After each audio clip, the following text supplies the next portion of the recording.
शाम को 4 बजे से लेकर 7 बजे के बीच में शंकर और पार्वती के भ्रमण का समय रहता है। मेरे देवाधिदेव महादेव और माता पार्वती के भ्रमण का समय, भगवान शंकर पार्वती घूमने को निकल गए। इसलिए हमारा सनातन धर्म कहता है शाम के समय पर माताओं को झाड़ू नहीं लगाना चाहिए, शाम के समय पर माताओं को चूड़ी बिछिया नहीं बदलना चाहिए, शाम के समय पर माताओं को मांग में सिंदूरा नहीं भरना चाहिए, शाम के समय पर माताओं को बाल नहीं बांधना चाहिए, शाम के समय पर माताओं को चौखट पर नहीं बैठना चाहिए। उसका कारण क्या है?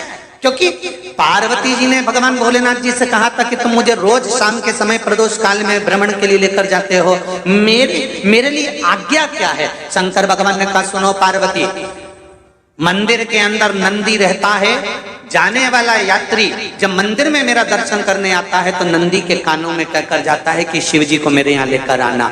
मैं नंदी के अनुसार उनके घर जाता हूँ, मेरा काम है उनका कल्याण करना और तेरा काम है उनके घर की नारी को अखंड सौभाग्यवती का वर प्रदान करना, ये तेरा काम। तब पार्वती माता ने कहा अखंड सौभाग्यवती होने का वर मैं तो दे दूंगी, पर उस समय पर माताएं चूड़ी बदल रही होगी, हाथ से चूड़ी निकाल रही होगी तो मैं वर कैसे दे सकती हूँ? मांग भर रही होगी तो मैं वर कैसे दे सकती हूँ? उस समय पर चूड़ी बिछिया बदला जा रहा होगा तो मैं वर कैसे दे सकती हूँ? उस समय पर झाड़ू लग रही होगी तो मैं लक्ष्मी को वहां कैसे भेज सकती हूँ? आप बताओ। तो शंकर भगवान ने कहा प्रदोष का समय एक ऐसा समय होता है, शाम का समय ऐसा होता है जिस समय पर केवल शंकर और पार्वती की आराधना का समय होता है। हम तो कई लोगों से कहते हैं अगर आपके यहाँ संपदा नहीं आ रही है, बहुत मेहनत कर रहे हो, फल नहीं मिल रहा, कहीं नौकरी, कहीं सर्विस या कहीं व्यापार या व्यवसाय में कहीं तकलीफ आ रही है, हम सबसे कहते हैं शाम का समय पकड़ लो, शंकर जी के मंदिर में दिया लगाना प्रारंभ कर दो। शिव मंदिर में अगर दिया नहीं लगा रहे हो तो बेलपत्री के पेड़ के नीचे दिया लगा। बेलपत्री और शंकर जी के मंदिर में दिया नहीं लगा रहा तो शंकर जी के मंदिर के बाहर चौखट पर दिया लगा। इतना भी नहीं कर सकते तो अपने घर के बाहर अपने द्वार पर दिया लगा दो, पर शंकर जी के नाम का श्री शिवाय नमस्तुभ्यं बोलकर शंकर भगवान को याद कर कर अपनी कामना कर कर बाबा का स्मरण कर कर पंचाक्षर मंत्र नमः शिवाय, षडाक्षर मंत्र ओम नमः शिवाय, द्वादशाक्षर मंत्र ओम नमो भगवते वासुदेवाय, जो मंत्र तुमको याद है उसका स्मरण कर कर लक्ष्मी हो चाहे नारायण हो चाहे राम हो चाहे कृष्ण हो स्मरण कर कर शाम के समय बाहर दिया लगा दो, दरवाजे के पास लगा दो। वो सुनेगा जरूर, आएगा तो उसका वेलकम जरूर होगा और वो कुछ देकर जरूर जाएगा।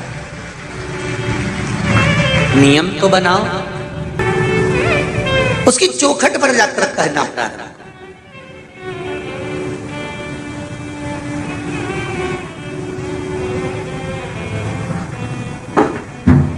बृहस्पति महाराज ने कहा कि शाम का समय जो प्रदोष का समय होता है उस समय पर इंद्रदेव तुम शंकर जी की आराधना करो।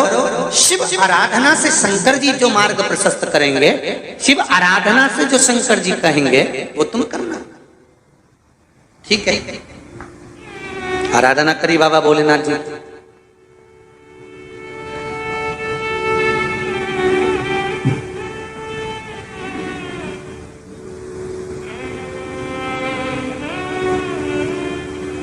मालूम नहीं था इंद्रदेव को। बृहस्पति महाराज ने प्रदोष की महत्वता समझाई तो प्रदोष का समय जानकर शंकर जी पर 7 बेलपत्र प्रदोष के दिन इंद्र ने समर्पित कर दी बिना सोचे। कितनी बेलपत्र? 7। प्रदोष का व्रत करो चाहे ना करो, मंदिर में चढ़ी हुई बेलपत्र को उठा लो,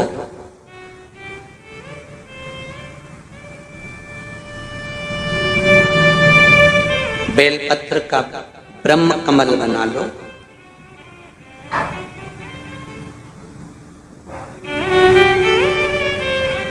ब्रह्म कमल का मतलब होता है डंडी बीच में रहे, आसपास पत्तियां रहे। 7 पत्ती का ब्रह्म कमल बनाकर, जैसे ये पत्तियां हैं एक जैसी रखी हुई हैं तो इसको फैला लिया 7 पत्ती को, आपस में फैलाकर ब्रह्म कमल बना लें। प्रदोष का व्रत करें ना करें, जरूरी नहीं है कि वृक्ष से ही पत्ती लेकर आओगे तो ही शंकर जी को चढ़ाओगे। शिव जी पे से चढ़ी हुई उठाकर धोकर ब्रह्म कमल बनाकर बाबा से विनय कर कर, हे प्रभु आज मैं इस काम के लिए जा रहा हूं, बाबा मेरा यह कार्य है, बोलकर श्री शिवाय नमस्तुभ्यम बोलकर शिवलिंग पर समर्पित कर दो। दिन भर के प्रदोष व्रत का फल बाबा एक बेलपत्री समर्पित करने पर ही प्रदान कर देता है। शिव है। प्रदोष व्रत कर रहे हो उससे बढ़कर कोई प्रसन्नता नहीं, पर नहीं कर रहे तो प्रदोष के दिन या 12